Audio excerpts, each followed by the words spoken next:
Have you ever felt like you're being followed? You're all alone when a prickly sensation starts at your tailbone and skitters up your back to the base of your skull. Your animal instinct tells you to run, hide, fight. But your more civilized nature requires you instead to investigate. Your tendons protest as you crane your neck. You arrange your face in hopes of appearing casually interested in whatever's behind you. But inside, you've become convinced death is only an arm's length away. I've never had this experience, but I've read enough stories to think some people must. Or maybe it only happens to authors. I suppose the reason I've never felt this way is because someone has always been following me. The problem is, no one else can see him. I don't know when he started following me, only that I can't remember a time when I've ever been alone. When I was an infant, I'm told my mother joked that our house was haunted because my eyes always seemed fixed on some unseen target. When, as a toddler, I began trying to play with someone who wasn't there, my mother stopped joking. As my speech developed, I began talking to my parents about my follower. At first, they were relieved. It was, after all, common for an only child to invent imaginary friends. And was there any real worry if that imaginary friend was an exact copy of the boy who made him up? But as I grew up, my parents' old fear, never fully dislodged, began to work its way back in. Eventually, my father forbade me to speak about my follower.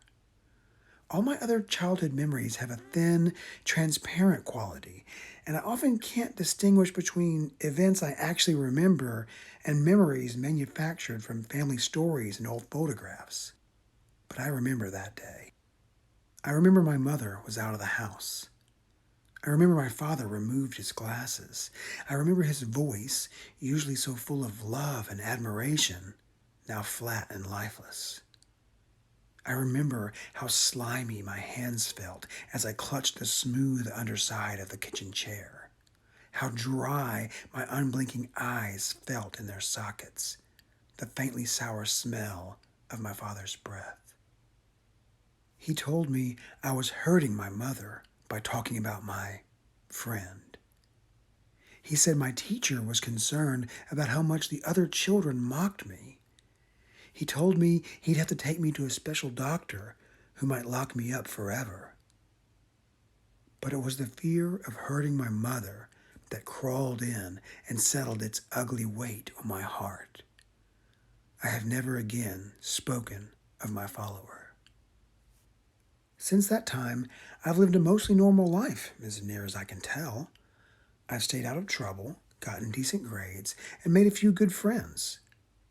I even got into a good college where I'm excelling at every subject except trigonometry, which can hardly be blamed on my follower. I've gone through various phases with my follower. I've hated him, ignored him, and even felt sorry for him. He seems as incapable of getting away from me as I am from him. He is never less than 10 feet away from me. Yes, I have measured.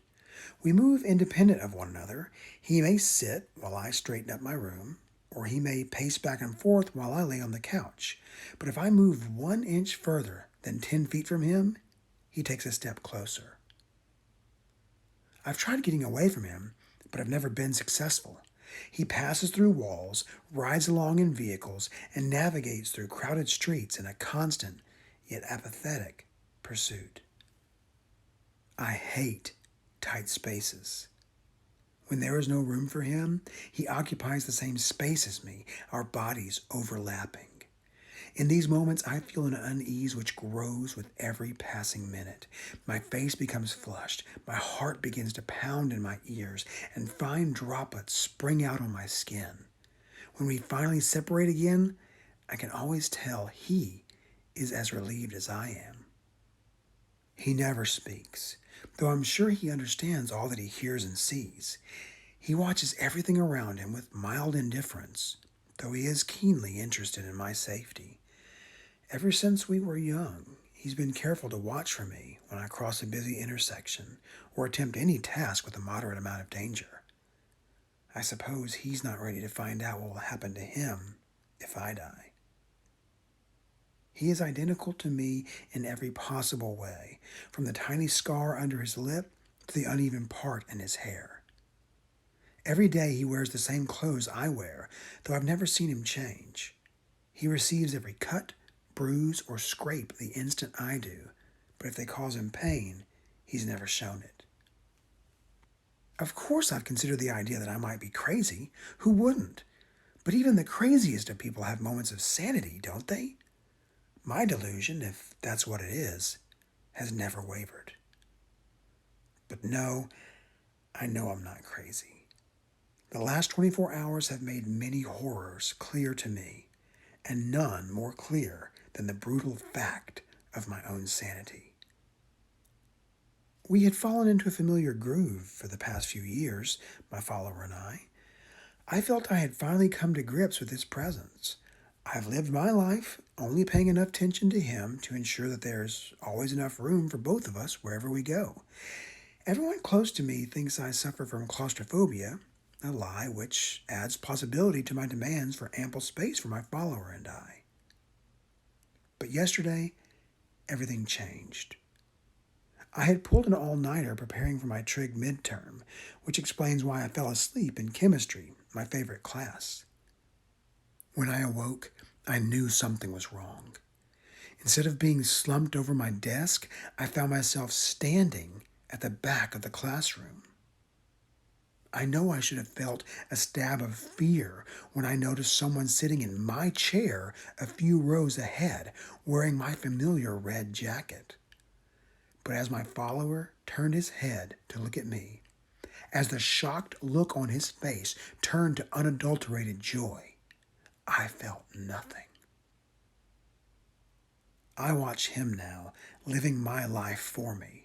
For him, the world is full of new experiences, and he revels in every smell, taste, and touch.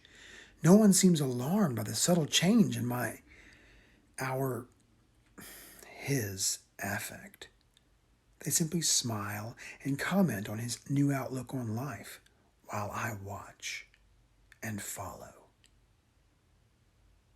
But my loss pales in comparison to what else I have learned living this shadow life. I now know why people hate small spaces. Everyone has a follower.